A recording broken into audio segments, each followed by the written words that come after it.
Deus te abençoe, tá bom? Boa noite, meus queridos. Amém? Vocês viram correndo aí quando eu subi aqui, não?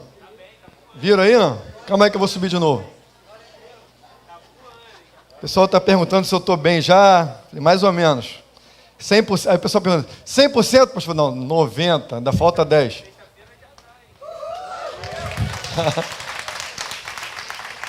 Irmãos, parece brincadeira, mas como eu sonhei com esse dia. 6 meses que eu estou sonhando com esse dia, de subir correndo, poder me locomover, né, um pouquinho melhor. Só quem fica sem poder andar sabe como é ruim não andar, né? E foram 6 meses após a cirurgia. Quem não sabe, eu tive um rompimento do tendão calcâneo, ou tendão de Aquiles, que me complicou a vida, assim, completamente. Eu nunca tinha parado de fazer atividade física durante tanto tempo.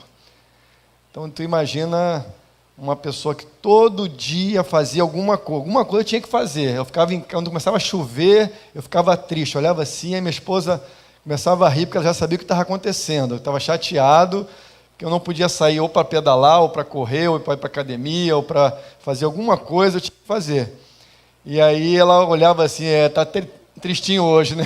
Eu falei, já estou mesmo. E aí eu dava um jeito fazendo na minha sala mesmo, né? Porque hoje dá para fazer atividade em qualquer lugar.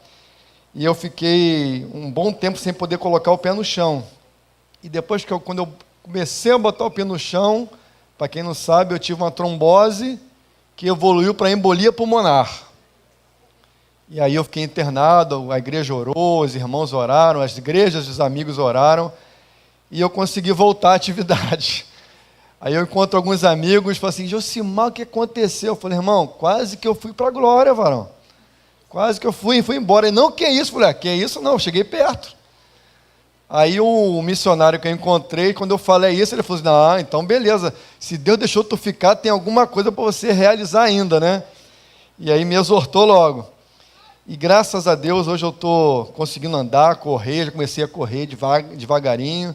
Segunda-feira eu estou indo para o nosso futebol, não só para fazer os meus comentários abençoadores, para rir um pouco, me alegrar, mas já estou correndo no campinho do lado, brincando com a bola, igual uma criança quando recebe a bola, quando é pequenininho, e tem o prazer de brincar com ela sozinho, né? Eu vou lá para o ladinho, fico sozinho brincando com ela, porque aí sexta-feira a gente jogou nosso futebol, bombou sexta-feira, né? Tivemos lá umas 40 cabeças, muito homem junto, né? Não era muito bom porque não tinha nenhuma do sexo feminino legal, só tinha homem, um fedor danado. Mas comunhão, muita comunhão, até a comunhão tem que aturar, né, essas coisas, né? O mau cheiro faz parte da comunhão também, né? Comemos um churrasco, foi uma grande bênção e desfrutamos de um momento muito especial. Muitas pessoas que nós conseguimos, além de estarmos nós aqui como homens em comunhão, nós convidamos alguns amigos para jogar conosco. Então foi um momento de conhecermos outros amigos também e estarmos juntos ali. Então cumprimos vários objetivos. Foi uma bênção sexta-feira, com certeza. O Júnior fez 3 gols. Júnior, por incrível que pareça, fez 3 gols. Hã? Tu é empresário dele? Eu tô pagando para não ir, mas tô brincando. Jogou bem, fez gol. Elias jogou bem também, graças a Deus. Eles se meteram a entrar num campeonato de igreja. Eu já joguei vários, nunca mais entro. Não é fácil jogar campeonato de igreja, porque os crentes são terríveis, né? Eles acham que porque somos irmãos, né? A gente não pode matar um ao outro. Aí eles acham que pode bater um pouco mais, né? Eu não vou poder, né? Como irmão em Cristo, não dá para puxar o revólver e dar um tiro nele. Então eles sabem desse excesso de misericórdia, aí às vezes eles exageram um pouquinho, né? Aí eu lembro quando eu era jovenzinho ainda, fui jogar bola com uma outra igreja, e começou o jogo, acho que é porque ele sabia que eu na época jogava nas categorias de base, ele começou a me bater. Aí chegou uma hora que eu parei pertinho dele, assim, falei, irmão, ele me olhando assim, meio assustado, falei assim, olha só, se você me machucar de novo, eu vou arrebentar com a tua cara aqui. Aí ele regalou o olho. Falei, eu não sou saco de pancada. Se você me machucar de novo, eu vou apelar com você e vou te arrebentar aqui dentro. Está entendendo? Aí ele, estou entendendo. Acabou o problema. Porque ele achou assim, pô, ele é irmão, né? Podemos bater à vontade. Não, irmão, não é assim também não. Né? Como diz a própria palavra de Deus, melhor é dar do que receber. Eu falei para ele, melhor dar do que receber. Se continuar me dando, eu vou te dar também.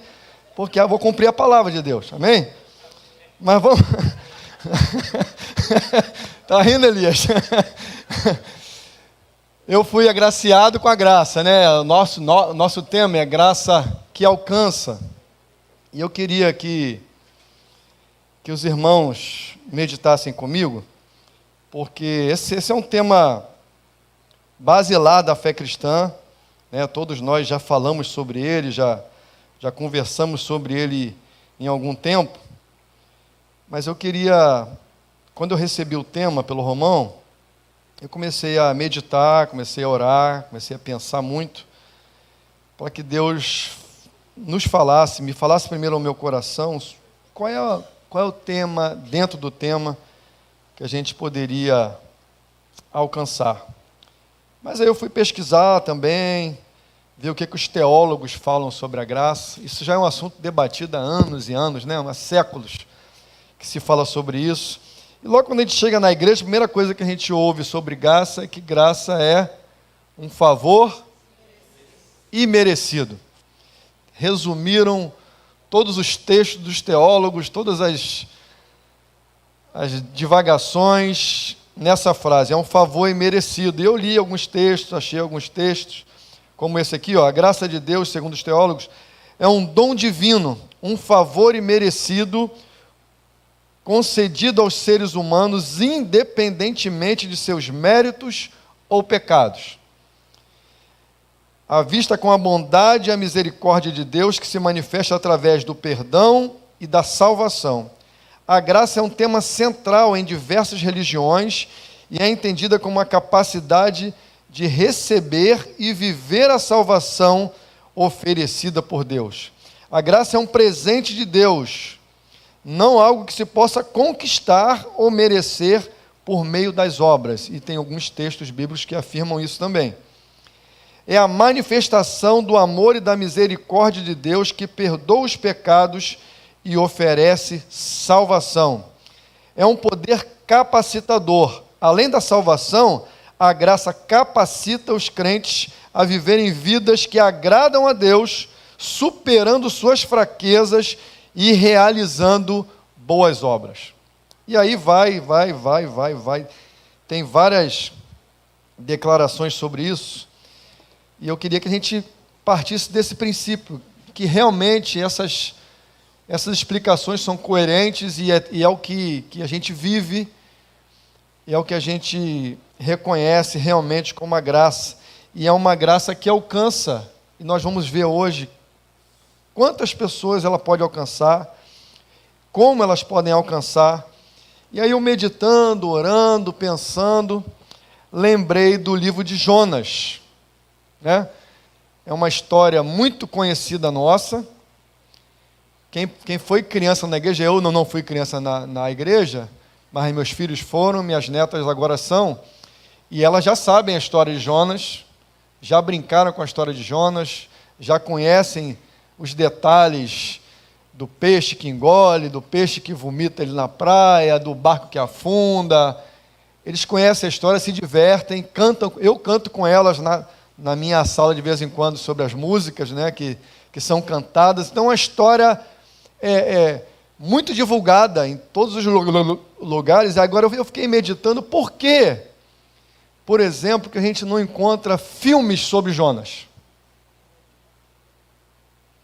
Tem água nessa caneca aqui. Alguém bebeu já nela? Ou é a água do batismo? Não é a água do batismo não é, né? Não é presbiteriano. Tem uma água que eu vou beber assim mesmo, hein? Que Deus abençoe. Não sei quem bebeu, né? Mas está tudo certo.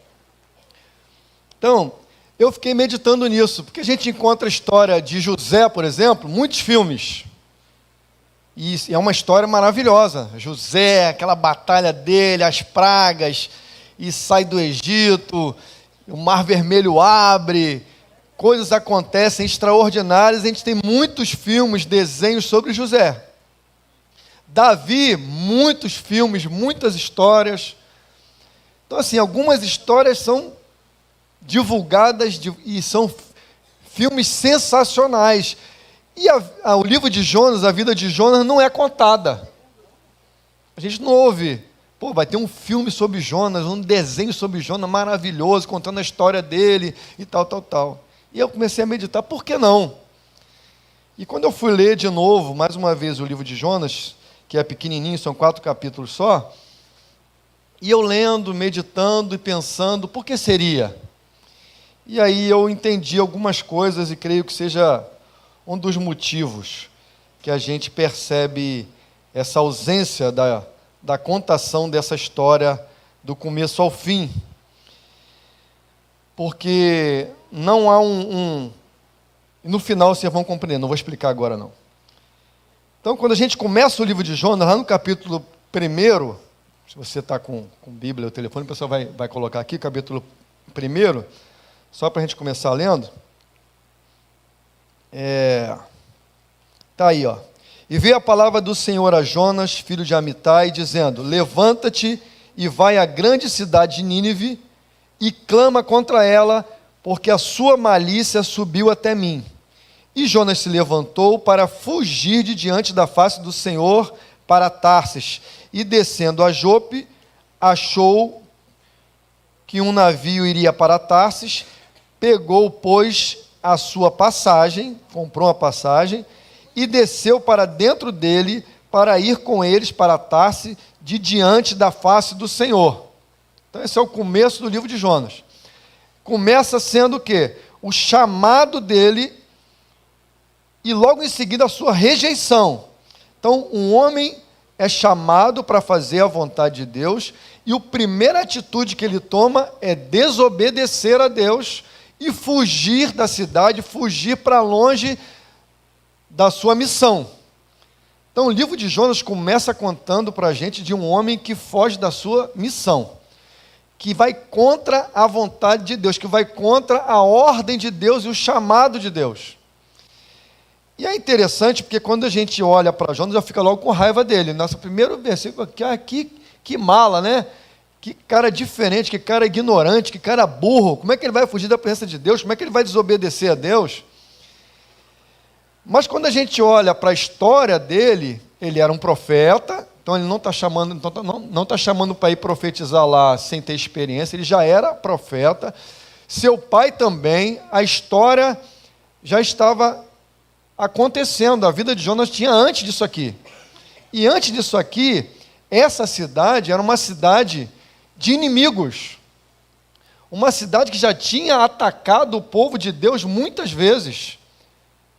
E ia atacar de novo, porque as profecias apontavam para esse povo voltar a atacar o povo de Deus e dominar o povo de Deus. Então era um povo inimigo, totalmente contrário ao povo de Deus, um povo temido.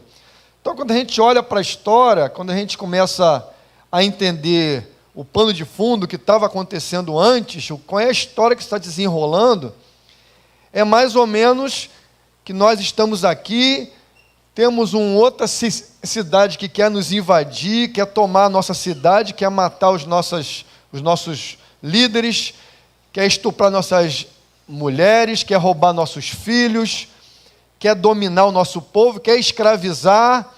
Então, assim, existe um povo adversário que já tomou e que quer tomar novamente, que vai nos escravizar, que vai nos possuir, que vai nos matar, que vai nos explorar, que vai nos dominar, que vai nos humilhar. Porque naquela época existiam vários tipos de guerra e humilhações. Por exemplo, tiveram alguns povos que pegaram o povo de Deus, dominaram o povo de Deus. E naquela época, um dos episódios que eu lembro dessa história, do povo ter que ir cativo e as mulheres terem que ir andando nuas, como sinal de humilhação. Então, assim, existia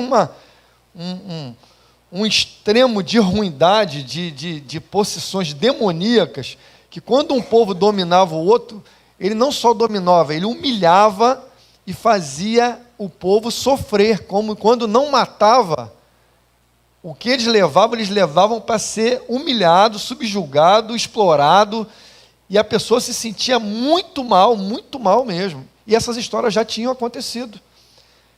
Todo mundo já sabia o que podia acontecer. Então, quando Jonas recebe essa notícia, ele não quer ir. E ele toma a decisão: eu não vou. Ele toma a decisão de não ir à cidade. E ele, no primeiro capítulo, toma essa decisão. A decisão, ele rejeita a palavra de Deus. Só que logo depois que ele rejeita a palavra de Deus e ele foge, e ele vai para dentro do barco, ele começa a sofrer. Porque ele sai debaixo da vontade de Deus, para de cumprir os propósitos de Deus e quer fazer só a sua vontade. E quando ele começa a fazer a sua vontade, começa o sofrimento. Que ele vai para o barco, Deus manda uma tempestade, o barco começa a balançar, vai afundar. O que acontece? As pessoas do barco chamam ele e falam: irmão, o que está acontecendo? E ele, como profeta, já sabia o que estava acontecendo, porque quem viveu na presença de Deus, mesmo quando está em pecado, quando ele está vivendo uma vida que não agrada a Deus, ele sabe quando Deus está fazendo um negócio. Ele pode estar desobedecendo a Deus, ele pode estar longe de Deus, ele pode estar rejeitando vir à igreja, ele não quer mais, mas lá no botequim, tomando cachaça, quando ele estiver sentado, quando ele vê alguma coisa acontecendo, que é manifestação de Deus, ele vai saber que é. Pode ter certeza disso. Ele está errado, está em pecado, está afastado, não quer saber de Deus, mas ele ainda lembra que o Deus que ele já esteve perto, que ele já serviu, se manifesta daquele jeito. Ele conhece. E ele percebe que Deus está fazendo alguma coisa e ele entrega o ouro logo. Fala assim: sou eu o culpado, a culpa é minha. E o pessoal vai, pega, joga ele no mar. E outra coisa que esse capítulo mostra é isso, que um dos problemas é que a gente quer tomar o lugar de Deus. Imagina se esse pessoal do barco, nessa hora que ele fala, me joga no mar, o pessoal é misericordioso demais, fala assim: não, fica com a gente, não vou jogar no mar não, tu vai morrer. Ele foi jogado no mar para viver. Às vezes, alguém é jogado para fora para viver. Tem gente que está dentro, mas não quer fazer a vontade de Deus.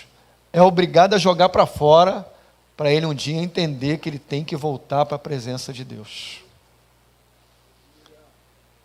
Às vezes nossos filhos, aí chegando os fera todinho aí, ó. Aplauso para os homens, ó. Só tem fera, hein? Só tem fera aí, ó. Homem que carrega peso, testosterona alta. Amém? Então, tem hora que é preciso experimentar aquilo que você está buscando para você valorizar o que você perdeu. E ele é jogado do lado de fora, aparentemente para morrer, mas foi nesse mergulho que ele começa a voltar para Deus. E Jonas é jogado no mar. E no capítulo 2 começa o profeta, depois que a coisa fica ruim, ela fica pior ainda, e ele afunda, vai lá no fundo do mar, dentro do grande peixe. Começa o capítulo 2,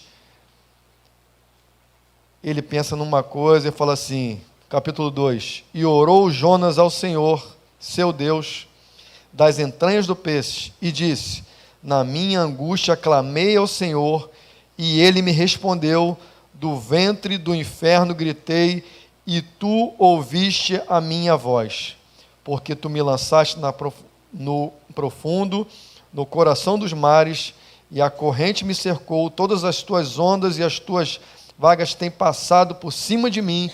Então, em toda essa movimentação de turbulência, problema, dor, sofrimento, isolamento, escuridão, quem já andou na presença de Deus se lembra de Deus. E ele, na hora do sufoco, não quero Deus, mas na hora do sufoco, na hora que a coisa aperta, na hora que você está no CTI, escutando aquele barulhinho chato,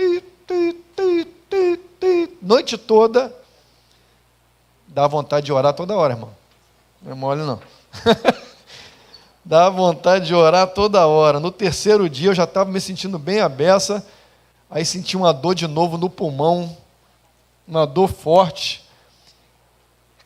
Deu aquele calafrio assim, eu falei, rapaz, acho que eu vou morrer agora. Será? Será que está na hora já? Era o meu pensamento, será que está na hora já, meu? Tão cedo? Mas eu pensei, aí você, Senhor, seja feita a tua vontade. Você começa a orar. Esse homem ora ao Senhor, e Deus ouve a oração dele. É uma relação conturbada, mas Deus ouve a oração dele. Então, no capítulo 2, o profeta clama ao Senhor, e ele responde ao clamor do cara. Mesmo no sufoco, mesmo rebelde, mesmo arrogante, mesmo ignorante, mesmo grosso, mesmo... Na hora que ele para e clama ao Senhor, o Senhor para e entra com providência. E ele volta, e ele fala, oferecerei sacrifício e agradecimento a Deus, o que eu votarei, paguei, do Senhor vem a salvação. Falou, pois, o Senhor ao peixe, e ele vomitou Jonas na terra, lá no versículo 10 do capítulo 2. Aí a gente vai para o capítulo 3. Veio a palavra do Senhor outra vez. Veio a palavra do Senhor a segunda vez a Jonas, dizendo, levanta-te, vai à cidade de Nínive e prega contra ela a pregação que eu te disse. E levantou-se Jonas e foi a Nínive. Segundo a palavra do Senhor, era, pois, Nínive uma grande cidade de 3 dias de caminho. E começou Jonas a entrar pela cidade de caminho de um dia e pregava e dizia, ainda 40 dias e Nínive será subvertida.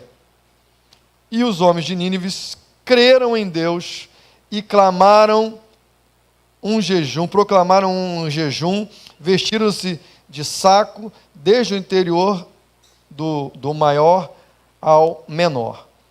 Porque esta palavra chegou ao rei de Nínive e levantou-se do seu trono, tirou de si suas vestes e cobriu-se de saco e assentou-se sobre si. Meu irmão, esse cara tem uma segunda chance. Deus já tinha mandado uma vez, ele recusou. Deus vai e traz, pega, ele ora, o peixe vai e joga na ilha novamente lá, ele sai e Deus dá uma segunda chance para ele, faz o que eu estou te mandando, mais uma vez. Só que dessa vez ele resolve obedecer. E ele obedeceu mesmo. Só que ele obedeceu do jeito dele. Ele foi pregar, pregou 5 palavras, falou assim, negócio é o seguinte, dentro de 40 dias, Deus vai destruir a cidade. Convertam-se, senão vai morrer todo mundo. Beleza? Acabou. Mensagem. Quer, não quer, não quer. Por quê? Porque no coração de Jonas, o desejo mesmo dele é que esses caras não se arrependessem. Ele não queria que esse povo se arrependesse. Ele não queria que esse povo tivesse chance de arrepender-se. Porque era o povo inimigo. Para ele, o certo era Deus vir e destruir. Para ele, o certo era Deus vir com o seu poder, com a sua autoridade e destruir o povo todo. E o povo de Deus, mais uma vez, seria vitorioso. E ele, como profeta, ele queria profetizar a destruição dos inimigos. Esse era o desejo do coração de Jonas. E ele vai lá e prega o mais simples possível, da pior maneira possível, esperando que ninguém se convertesse. Mas, todo mundo se converte. Todo mundo se converte. E aí, no versículo 10 do capítulo 3, e Deus viu as obras deles, e viu como se converteram do seu mau caminho, e Deus se arrependeu que tinha dito que lhes faria, e não fez. Esse se arrependeu, não é arrependeu, né? Mas Deus voltou atrás e cumpriu aquilo que prometeu. Falou assim, ó, se o povo se arrepender, se eles se converterem, eu encolho a minha mão e não destruo o povo. Mas se não se arrepender, se não se converter, eu vou destruir, porque eu não aguento mais. Eles extrapolaram a maldade, tudo que passa no coração do povo, não dá para aturar mais, eu vou destruir. E sobre isso, a gente às vezes confunde a misericórdia de Deus, a graça de Deus, o amor de Deus. Da outra vez que eu preguei aqui, eu falei sobre isso. Deus de amor, o Deus de misericórdia, é o Deus de graça. É o mesmo Deus. Nós vamos entender isso hoje. É o mesmo Deus que acabou de falar que ia destruir todo mundo.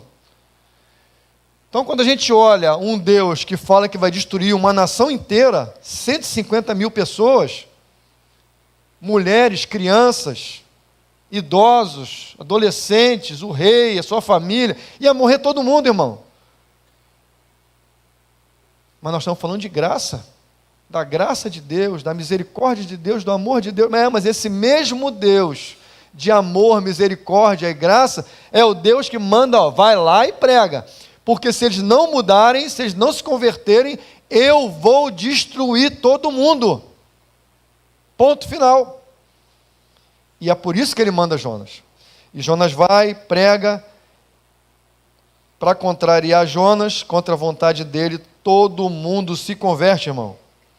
O rei converte, manda todo mundo fazer jejum, trocar roupa, se humilhar. É aquele texto, né, de Crônica, né? Meu povo que se chama pelo meu nome, se humilhar e orar, e se desviar dos seus maus caminhos. Esse povo aqui não era povo de Deus, não. Esse povo aqui era inimigo do povo de Deus, cruel, miserável, egoísta, ruim. Mas eles ouviram a palavra de Deus e mudaram. Com uma frase. Eles mudaram. E diz o texto aí que Deus viu a conversão deles. Deus viu a mudança do coração, a mudança de comportamento, a mudança de caráter, a mudança que vai de dentro para fora. Deus viu isso e se agradou. Falou assim, então eu não vou destruir mais esse povo. Que coisa impressionante, né? Como o Amorim disse aqui, Deus ainda faz milagres, sabia? E não é só um milagre de curar de câncer só, não. Ele faz esse milagre aqui, ó.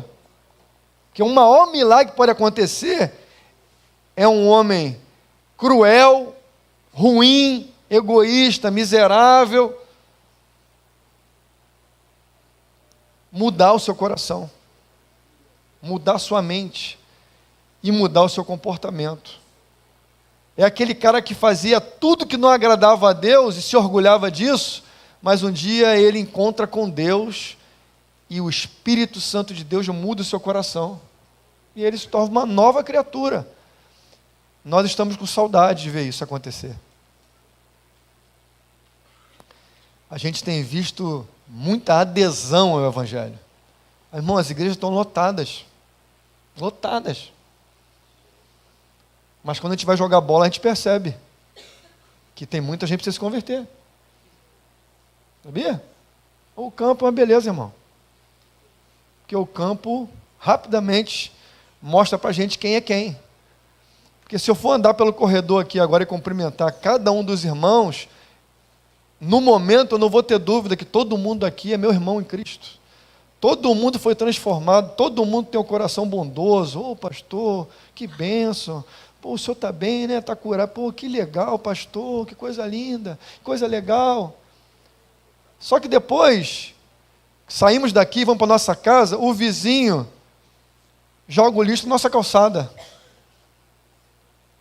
O que a gente faz? A gente pega o lixo, guarda, bota dentro da nossa lata de lixo e abençoa o vizinho, ou a gente pega o lixo e joga dentro da casa dele? Eu conheço, já vi essa história, estou falando porque eu já vi essa história. Irmã, mulher de Deus, mas o vizinho um dia deixou cair o lixo no portão, acabou, irmão. Virou briga no condomínio. Pau comeu, porque deixou cair o lixo no quintal, na calçada dela. Ela jogou o lixo para dentro da casa da mulher, fez uma confusão, mas só que ela era irmã, ela era mulher de Deus de oração. Então essa conversão é um negócio extraordinário, é um milagre que o Espírito Santo de Deus faz que a gente não consegue explicar, irmão. A conversão é um milagre. É um milagre. Por isso que o Elias pregando hoje de manhã, eu estava ouvindo ele falando, não, porque é difícil. É tudo difícil mesmo. Só milagre, irmão. Só o Espírito Santo de Deus para ir mudando o nosso coração, transformando a nossa mente e mudando as nossas atitudes. Primeiro muda o coração, depois muda a mente, depois vai mudando as atitudes. E a gente vai melhorando. Porque só o Espírito de Deus pode fazer isso. É um milagre.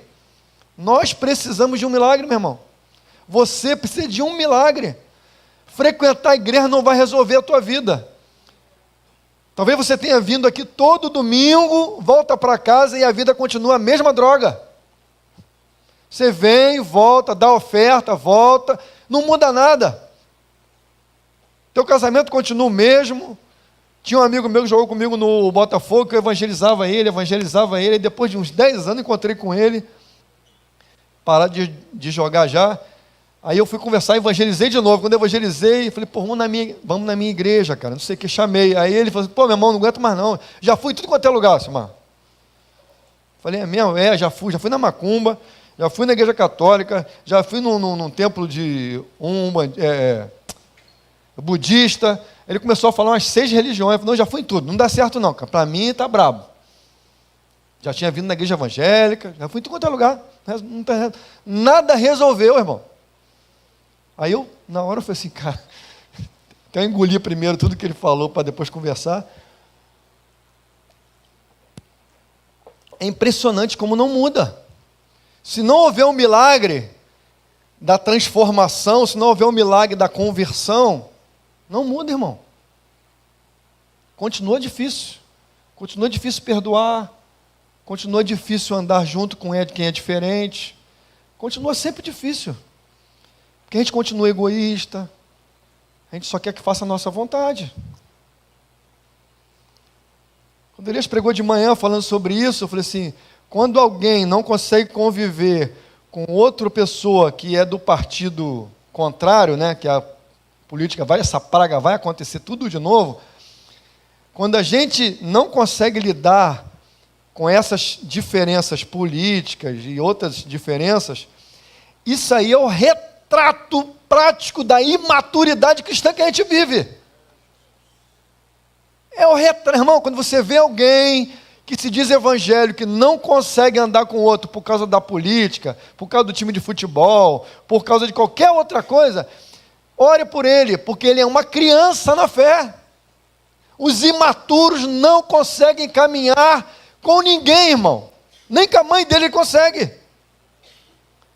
Eu já peguei jovem que falou, não, pastor, não quero mais, vou sair de casa. Eu falei, por quê? Porque eu não aguento mais minha mãe. Eu falei, vai tomar banho, rapaz, volta para tua casa e toma vergonha na tua cara. Você tem que aturar tua mãe, tem que amar tua mãe, mesmo ela fazendo tudo errado. Volta para casa, seu safado. Aí ele levou um susto, aí a pessoa caía, não, que gracinha, vem morar comigo. Se tu morar comigo, tu vai apanhar todo dia, pô. Ele pensou que eu ia abraçar e não, irmão, volta para tua casa, rapaz. É tua mãe, tu vai cuidar dela até morrer. E se ela for ruim, tu vai cuidar dela até morrer, melhor ainda. Que eu conheço muita gente que a mãe foi o cão. Foi ruim. A gente ouve aqui, não, que a minha mãe é uma santa. Eu conheço um monte de mãe que não é santa não, irmão. Uma droga. Foi ruim, egoísta, tratou mal o filho desde pequeno. Quando ela ficou doente, quem foi cuidar? É o filho. Está lá, dá banho, pega no colo, está magrinha às vezes, sem força nenhuma, o filho vai lá, pega. até a nora cuida, é um milagre. Não é? Porque a nora cuidar de uma sogra ruim, é muito milagre, não é? Mas ela vai cuidar. Tem que cuidar. É nesse caminho que a gente segue. E o poder de Deus vai nos abençoando e nos transformando. E é impressionante porque a gente, pelo caminho, vai se perdendo. E esse cara chega ao capítulo 4. E aí eu quero terminar essa parte. E no capítulo 4, esse descontentamento de Jonas vem à tona. Ele vê todo mundo se converter, ele fica com raiva de Deus. No capítulo 4, ele fica desgostoso da vida, por quê? Porque o povo se converte. No capítulo 4, ele fica desgostoso, ele pede para morrer, ele quer se suicidar, porque o povo inteiro que ele queria que morresse, se converte. Já pensou? Ele esperava que o povo morresse, povo miserável, que ele tinha raiva, ele queria mais encontrar lá todo mundo com raiva dele. Esse povo no final falou assim: pô, Jonas, muito obrigado, cara. Todo mundo chorando, imagina. Jonas revoltado, acabando de pregar, o pessoal começa a chorar. Jonas, pô, ainda bem que você veio aqui, eu te amo, cara. Tua palavra, o Senhor nos abençoou com você, me dá um abraço. Imagina, cara. Imagina a raiva desse cara, meu irmão. Ele foi lá pregando, achando que eles não iam se converter, ia todo mundo para o inferno, ia ser destruído com fogo. No final, todo mundo se ajoelha diante dele, começa a chorar, começa a agradecer. Jonas, você é homem de Deus. Deus te usou, meu irmão, muito obrigado. Todo mundo chorando, abraçando. Jonas sai correndo.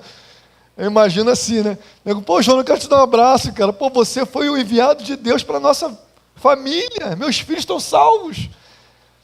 Todo mundo alegre, correndo para cima dele, ele sai correndo. Ele não quer papo com ninguém, não. Eu não quero a glória para mim. Sai correndo para o outro lado. E ele vai embora, fica sozinho de novo. Aí no capítulo 4, mas desgostou-se Jonas extremamente disso e ficou todo ressentido. Ah, que gracinha. Ficou todo ressentido e orou ao Senhor e disse: ah, Senhor, não foi isso que eu disse. Estando ainda na minha terra, por isso me preveni fugindo para Tarsis, pois sabia que és Deus, piedoso, misericordioso, longânimo, grande em benignidade e te arrependes do mal. Você entendeu agora? Esse profeta amargurado, triste, arrogante, raivoso, mal ou bem conhecia Deus. Qual era o medo dele? Justamente esse. Se eu for lá e falar, e os caras se arrepender, pô, Deus não vai resistir, Deus vai abençoar, Deus vai cuidar, Deus vai abraçá-los, Deus vai ter misericórdia, Deus é benigno, Deus é bondoso, Deus é amoroso, Deus é perdoador. Deus vai estender a graça dele e vai alcançar os caras. Então eu não vou lá, porque se eu for lá vai dar ruim. Se eu for lá, eu conheço Deus. Deu para ver como é que esse cara conhecia Deus? Ele conhecia Deus, ele sabia que se ele fosse lá e pregasse a palavra de Deus, é um risco muito grande desse povo se arrepender e Deus usar mais uma vez de graça e misericórdia e abençoar toda a nação. Esse era o medo dele. Mas esse livro, querido, não fala só disso. Ele fala, é justo ter... Aí ele sai para o campo, se esconde da multidão, e o sol vem sobre ele, ele começa a passar mal, aí Deus faz crescer uma planta, e a planta cobre ele, sombra, depois vem um bichinho, come a planta morre, e ele fica revoltado com Deus, porque matou a planta, e descobriu ele. Ah, que miserável, é muito ruim, né, o cara, né? É muito ruim esse profeta, gente. Ele teve mais misericórdia da planta que cresceu e morreu, que não faria diferença nenhuma na humanidade, Mas ele não estava com essa misericórdia de 150 mil homens e suas famílias. Ele não tinha misericórdia de 150 mil pessoas e sua família, seus filhos, seus netos, seus sobrinhos, seus animais. Ele não tinha misericórdia desse povo de ninguém, mas ele ficou com pena e misericórdia de uma planta. E Deus fala para ele: você tem mais misericórdia dessa planta do que do povo? E ele fica revoltado. E é impressionante porque ele não dá sinais de arrependimento. E ele é justo, Jonas, ter compaixão de uma planta e não tem compaixão de uma cidade inteira? Essa é a exclamação de Deus para ele. Interrogação de Deus para ele. E eu queria agora falar das lições desse texto. Tem muita coisa, né? Eu já ouvi 500 pregações sobre isso. E eu tentei trazer para nós, nessa noite, algumas lições falando sobre a graça de Deus. Sobre o poder de Deus. Primeiro, esse livro não é para contar a história de Jonas, meu irmão. Esse livro não é para contar a história de Nínive. Esse livro é para contar a nossa história. Esse livro fala da relação de Deus comigo e contigo. Esse livro não é sobre Jonas. Esse livro é sobre eu e você. E sobre a nossa relação com Deus. Com um Deus de misericórdia, de graça. Que alcança. Que nos alcançou. Mesmo a gente sendo miserável como Jonas. Mesmo a gente sendo miserável como o povo de Nínive, porque nós éramos ninivitas. Nós andávamos sem Deus, fazendo tudo o que agradava o nosso coração, independente da maldade que isso poderia ser em relação aos outros. Porque quando a gente está sem Deus, o que importa é só o nosso umbigo, só o nosso coração, só a nossa casa, só a nossa família. E olhe lá. E olhe lá. Porque eu e você conhecemos família que não é assim não, só interessa a minha vontade, nem a minha família é importante, nem os meus filhos, nem a minha esposa, nem o meu marido, ninguém é mais importante, eu sou o mais importante, eu sou o centro das atenções. Mas esse livro todo, resumidamente, fala disso, fala de uma relação de Deus com uma humanidade perversa como nós. Esse livro fala de um Deus que não se cansa de buscar comunhão conosco. De um Deus que não se cansa, apesar da nossa mediocridade. Apesar do nosso coração ruim, do nosso egoísmo, da nossa arrogância, nada disso impede o amor de Deus de nos alcançar. Você foi alcançado, eu fui alcançado quando eu não queria nada com Deus. Eu rodava esse bairro todo aqui, ó, jogando em bola em todos os campos, correndo atrás, por todos os lados, fazendo tudo segundo o meu coração, segundo a minha vontade, não queria nada com Deus. Mas Deus enviou um profeta, que foi jogar bola comigo, e foi usado por Deus para me levar a Cristo. Só isso aconteceu. Mesma coisa.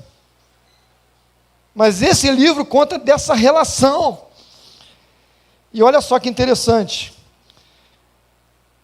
Primeira lição para a nossa vida, para a gente, quando fala de graça, eu queria falar um pouco mais, sei lá, me aprofundar um pouco mais na base bíblica para a gente viver. Nós precisamos de base bíblica, base de Deus para nós.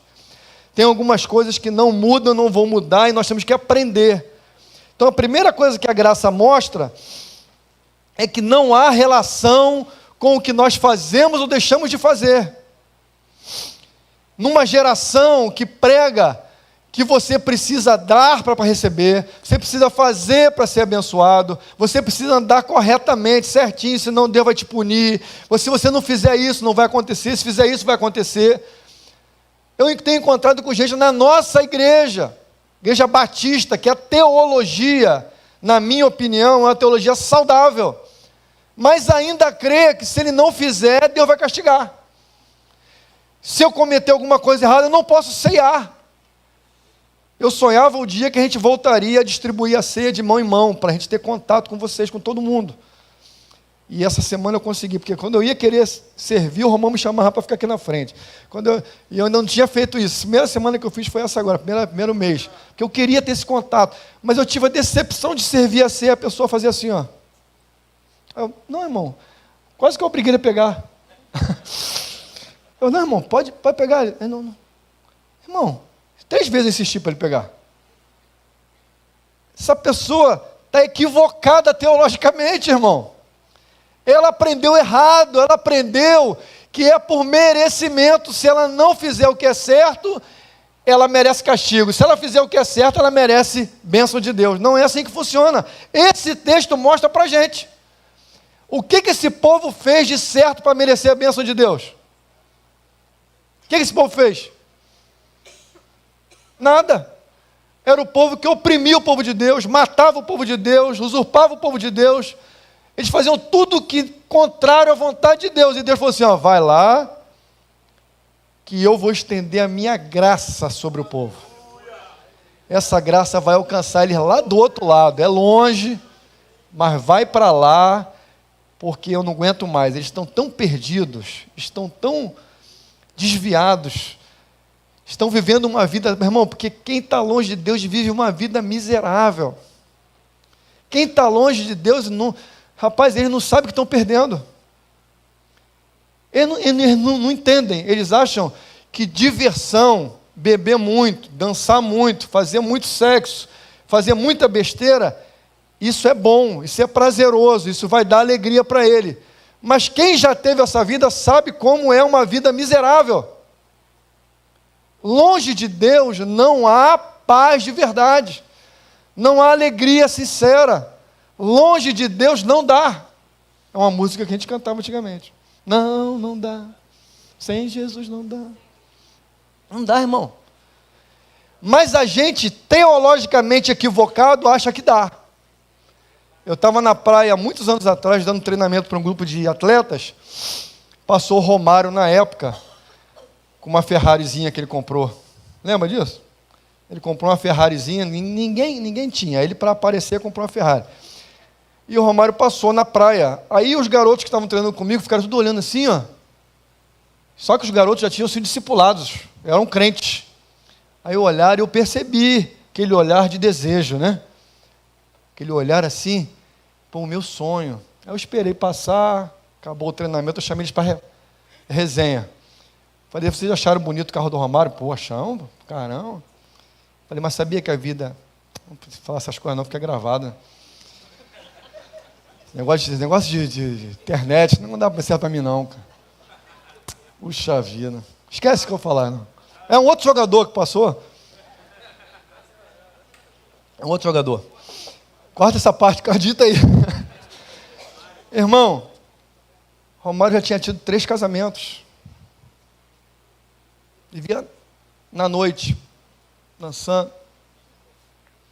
Ronaldo, outro atleta, já teve 6 casamentos. Mas a gente continua olhando para essas pessoas e achando que são bem-sucedidas. Achando que elas realmente são felizes. Achando que realmente o que elas conquistaram profissionalmente, beleza, com todo o talento, com toda beleza, que eles são felizes mesmo, porque tem isso. Porque eles possuem algumas coisas. Realmente, a gente, como cristão, ainda acha que essas pessoas alcançaram a felicidade. Nós estamos equivocados. Teologicamente, se a gente não aprender teologicamente, a gente se equivoca em várias áreas. E uma delas é essa. Achar que tem como ficar longe de Deus, como essa cidade, ela vivia longe de Deus, na orgia, se divertindo, bebendo, comendo, como Sodoma e Gomorra. Se os nossos crentes de hoje olhassem para Sodoma e Gomorra naquela época, vai falar assim, pô, eu quero morar lá. Porque lá é que é alegria, lá que é festa.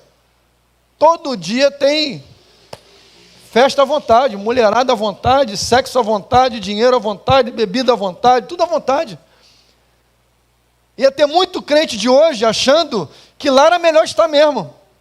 Porque para ele sucesso, alcançar os seus objetivos de vida é possuir um monte de coisa, um monte de dinheiro, um monte de outras coisas que trazem juntos, que isso aí ele vai ser feliz. Está errado, irmão. Sem Deus não dá. É bom ter um pouco de dinheiro, mas é bom com Deus. Sem Deus é ruim. Pode se tornar o pior castigo da sua vida.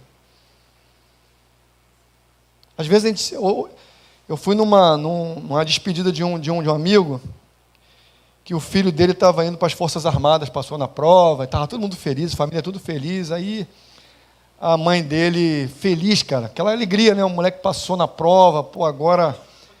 E eu estou quietinho no meu canto, na reunião de oração, aquele grupinho em casa, e eu quietinho no meu canto, não queria falar nada.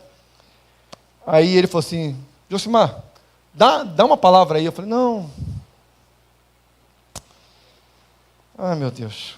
Eu falei, não precisa não. Ele, não, eu quero que tu dê uma palavra.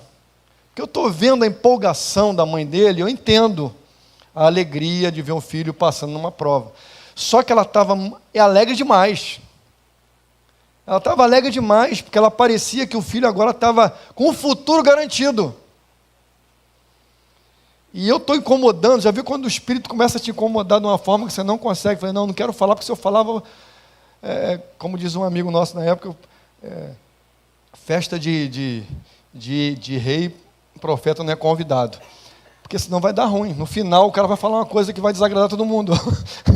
É um problema, é melhor deixar quieto, vamos lanchar, comer e ir embora para casa. Mas ele ficou, não, Josimar, eu quero que tu fale. Aí eu baixei a cabeça, orei. Falei, tá, beleza então. Fala aí alguma coisa para a gente. Falei assim, eu queria falar uma coisa só. Minha amada, minha querida, eu estou muito feliz porque o fulano passou na prova e vai para as agulhas negras, sei lá, ia para um lugar lá. Eu também estou feliz. Só que a tua alegria não pode estar nisso. Porque esse curso pode ser uma maldição. Porque esse cara com 20, 21 anos vai estar ganhando um bom salário, morando numa boa casa, mas se ele não estiver na presença de Deus, ele pode estragar a vida dele rapidamente. Se alegra, e eu conhecia o rapaz, falei, se alegra porque o teu filho é um homem de Deus. Está entendendo, irmão? Não adianta. As pessoas estão se alegrando só porque o filho passou na prova, mas se teu filho passar na prova e vai ganhar 20 mil por mês, isso pode ser o caixão dele. Porque ele vai ficar empolgado com o dinheiro, não vai saber o que fazer, vai comprar um carro fera e vai para a noite. E vai se arrebentar na noite, como eu já vi se arrebentar na noite. De voltar na madrugada e bater o carro e morrer todo mundo. Incendiou o carro. Atleta, que treinava comigo. Muito dinheiro. Carro top. Mas foram para a noite, beberam muito, fizeram tudo o que queriam. 3 horas da manhã voltaram para casa. O que aconteceu? Bateu o carro, incendiou o carro, morreu todo mundo carbonizado. 5 jovens. Então aquilo que parece que para a gente é a maior bênção do mundo, sem Deus pode ser o pior caminho a seguir. E nesse dia eu tive que falar no final, eu falei, irmã, se alegra porque o seu filho é um homem de Deus. Então se ele for para Guaratinguetá, se ele for para Agulhas Negras, se ele for para São Paulo, se ele for para onde ele for, ele vai estar bem porque ele é um homem de Deus.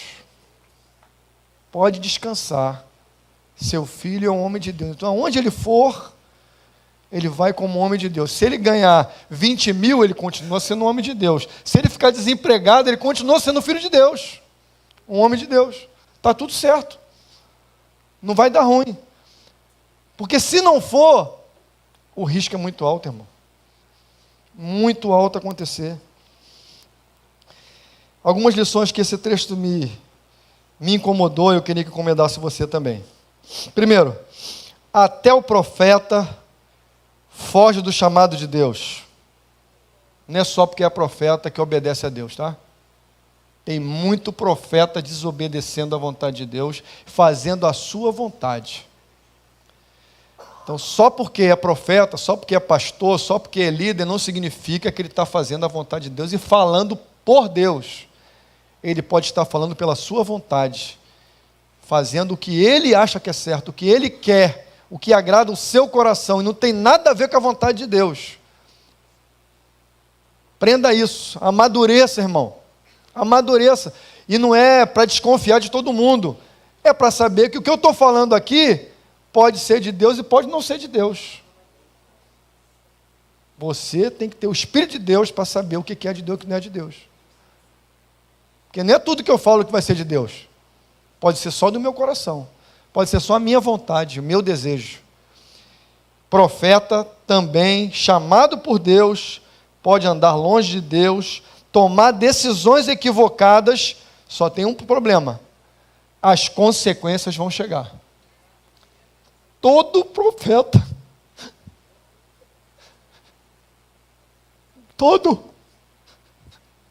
se diz profeta de Deus, escolhe desobedecer a Deus, um dia as consequências vêm. Um dia vai chegar. Deus não deixa. Até porque Ele também tem misericórdia do profeta. A mesma graça que foi estendida para o povo, é a mesma graça para o profeta. Então, se o profeta escolhe desobedecer a Deus e fazer a sua vontade, Deus também não o abandona. Mas Deus vai corrigir, as consequências vão vir, como veio com Davi, como veio com José, foi com todos os homens de Deus. Só que essas consequências vêm para trazer o homem de Deus de volta para o prumo. Vem para trazer o homem de Deus e a mulher de Deus para a vontade dEle. Porque é só na vontade dEle que vai haver alegria, irmão. E se você é filho de Deus, se você é mulher de Deus, você tem que voltar para a presença de Deus, irmão. Porque é na presença de Deus que vai ter alegria para você. Se você ficar longe da presença de Deus, vai acontecer o que aconteceu com ele: tristeza, angústia, arrogância, raiva, rancor, tudo que envenena o coração. Mas quando ele volta para a presença de Deus, pela graça de Deus, Deus vai em busca dele de novo e dá outra chance para ele. Deus continua dando chance. A outra lição é que as tempestades e as angústias, que tem a ver com o que eu falei antes, as tempestades e as angústias do Filho de Deus não são para a sua destruição, mas para nos aproximarmos dele. Todas as angústias, tristezas, problemas, perseguições, infâmias, tudo que o Filho de Deus e o homem e a mulher de Deus sofre, não é para a sua destruição, é para que ele volte, é para que ele volte para o colo do Pai, é para que ele volte para a presença de Deus, e ele saiba que Deus está com ele em todo o tempo, e ele precisa sentir isso. Terceiro, quem nos convence do pecado, da justiça e do juízo é o Espírito Santo. Teologicamente, não podemos mais errar com isso. Não sou eu, irmão. Não sou eu. Não sou eu que vou pregar e alguém vai se converter por causa de mim. Esse cara pegou o pior sermão, sem vontade, rancor no coração, todo equivocado, todo mundo se converteu. Como é que tu explica isso? Espírito Santo de Deus. Deus não precisa da gente, mas Ele quer usar a gente. Ele não precisa de você, mas Ele quer usar você. É muito bom quando a gente é usado por Deus. A gente vai, abençoa alguém, fala com alguém e a pessoa reconhece e volta para Deus, entra na presença de Deus. Mas não sou eu que fiz. Como diz um pregador antigo, parceiro, ele falava: é como uma luva, nós somos a luva, a gente esquece e acha que é a mão. Nós somos só a luva, irmão. O que é a luva? Ela entra, você bota na mão e com a luva você vai e pega, escreve, resgata, abençoa, mas só é a luva. A mão mesmo é de Deus. Quem faz é a mão. A luva só acompanha. Nós somos só a luva, irmão. Fica claro, porque o cara faz tudo de errado. Apesar da transmissão ser toda ruim, equivocada, o povo todo se converte. Então não fica empolgado demais com o pregador, não. O cara pode pregar muito, pode falar muito bem, ter uma oratória maravilhosa, pode ser o fera do fera. Se o Espírito Santo de Deus não estiver, não converter do pecado, da justiça e do juízo, vão ser palavras motivacionais. Nós estamos cheios de palavras motivacionais, centradas no homem. É você, Deus quer te abençoar, Deus quer te salvar, Deus quer te alegrar, Deus quer prosperar. Deus não quer nada disso, Deus quer você, irmão. Deus não quer nada disso não, isso aí a gente vai batalhar e vai correr atrás e vai conseguir, beleza. Deus quer você, que quer uma relação contigo. Mas as pregações são todas voltadas para esse outro lado. Não é isso não, irmão. Então aí a igreja enche, porque o cara é muito bom e fala tudo que agrada ao nosso coração. As palavras são maravilhosas, motivam a gente, exaltam a gente agora é menina dos olhos de Deus, a gente é mais importante, você é mais importante, Deus criou você, você é o bebezinho de Deus, é o príncipe, é o escambau, rapaz, você é missionário de Deus, você foi salvo para sair e fazer a obra de Deus, só isso, é o que os homens estão fazendo, sai lá e vai carregar caixa, irmão, só isso mesmo. Como Elias falou de manhã, não é vir para cá para pegar a tua bênção, tu vai vir para cá para abençoar alguém. Para de vir para a igreja para ser abençoado, vem para abençoar alguém, irmão. Começa a abençoar que tu vai ver que a tua vida vai andar. Por isso tem tanta gente vindo à igreja todo domingo e volta para casa e não muda nada. Porque você vem pegar a bênção, não é para você vir pegar a bênção, é para você dar a bênção. É para você vir aqui para abençoar alguém que está do teu lado aí, ó. Que veio aqui, está triste, chateado, amargurado, e vai entrar e vai sair, você não vai falar com ele. Não abençoou ninguém, não serviu para nada a sua vinda aqui. Mas você ouve uma palavra maravilhosa, sai daqui feliz, fala assim, rapaz, que palavra gostosa, me abençoa muito, minha semana vai ser diferente, porque a palavra foi muito boa. Não é para isso que você vem à igreja não, irmão. Você vem para a igreja para entender que aqui não é sobre nós, é sobre Deus. Esse livro mostra que o problema, todos nós, para encerrar, a graça e a compaixão do nosso Deus inclui todos os seres humanos, os profetas desobedientes, os povos inimigos e cruéis, que somos todos nós, e os que estão perto e os que estão longe. A graça de Deus alcança todo mundo. Esse livro mostra para mim e para você que não tem nenhum justo sequer. Romanos 3,10, não tem ninguém, irmão. Eu e você somos todos passíveis de condenação. Nós não somos bons, não. Nós não somos santos, não. Nós somos maus mesmo. Não temos opção. A gente sofreu com o pecado e carregamos essa marca no nosso coração. Nós somos pecadores. Todos nós. O profeta era miserável, o povo também era miserável, mas a graça de Deus alcançou todo mundo. Esse livro, resumidamente, fala sobre isso. No final da história, ninguém prestava. É ou não é? O profeta não prestava, que era crente, pastor, pregador, mestrado, doutorado, pós-doutorado em divindade. Ele era o cara. Mas era um miserável. Esse texto mostra para mim e para você que todo mundo carece da graça de Deus. Todos nós. Pode subir o grupo para cantar, adorar o Senhor. Acabar já, em nome de Jesus. Começa a empolgar, vai passar a hora. Fechou. Você veio aqui para ouvir isso, irmão. Resumidamente, essa história não é sobre peixe, essa história não é sobre barco, essa história não é sobre um homem, essa história é sobre eu e você. É essa graça aqui, ó. É essa graça que nos alcança. Que alcançou quando você estava longe de Deus. Longe. Andando segundo o seu coração. Mas um dia, Deus, pela sua graça e misericórdia, te alcançou.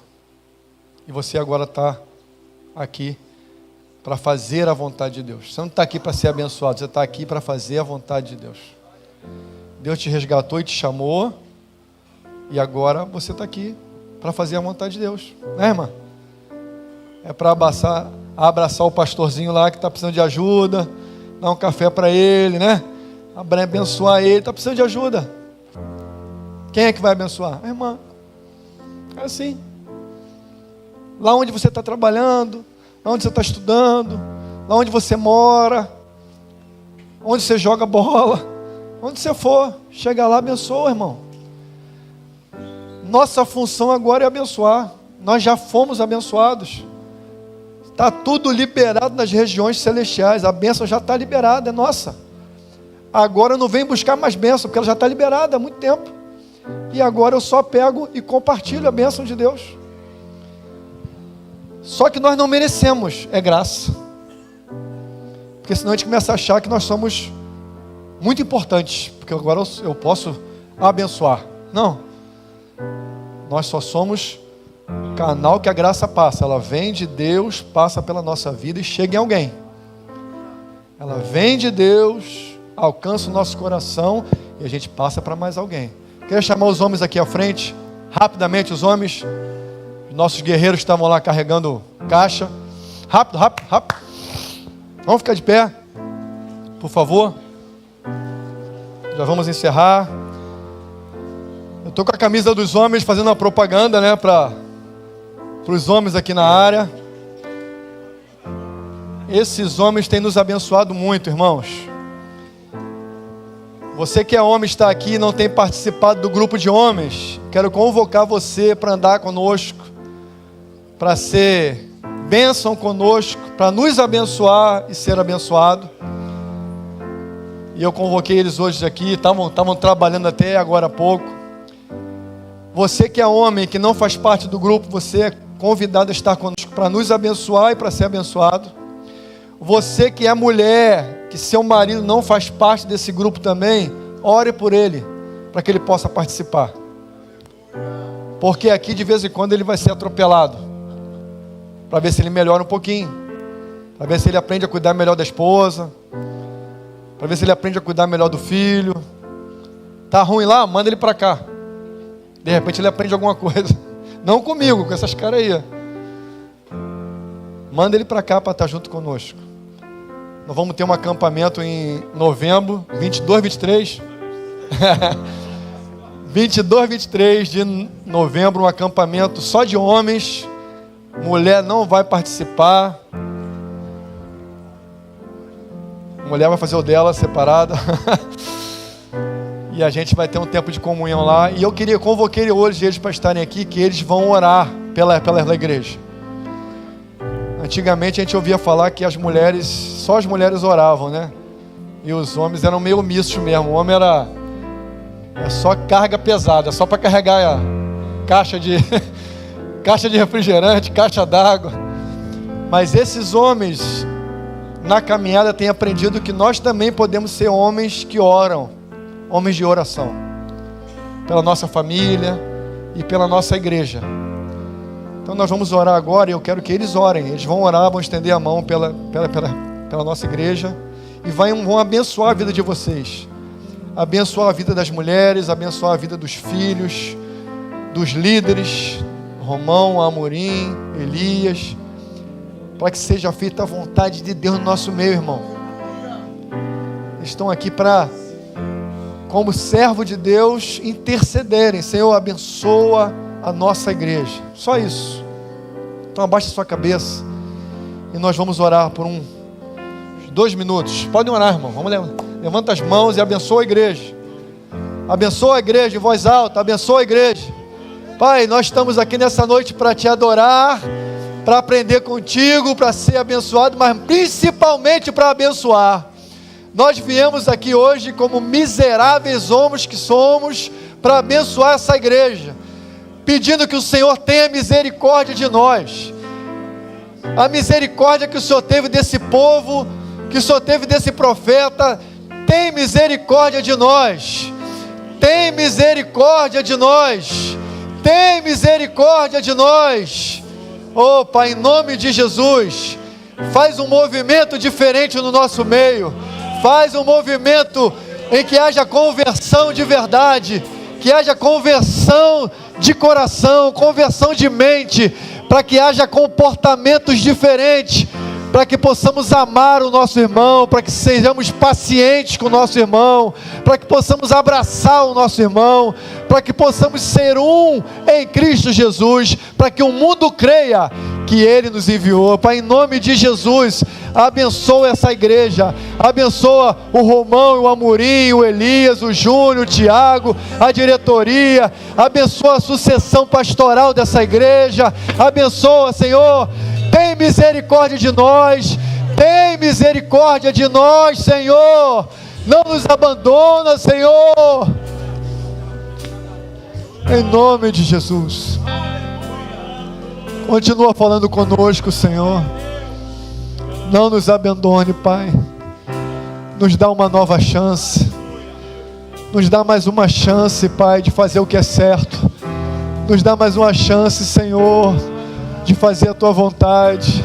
Me dá mais uma chance de fazer o que agrada o Teu coração. Me dá mais uma chance, Senhor. Nós queremos fazer a Tua vontade.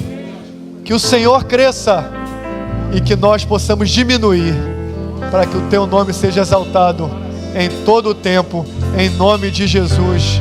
Amém, amém, aleluia. Deus te abençoe, querido.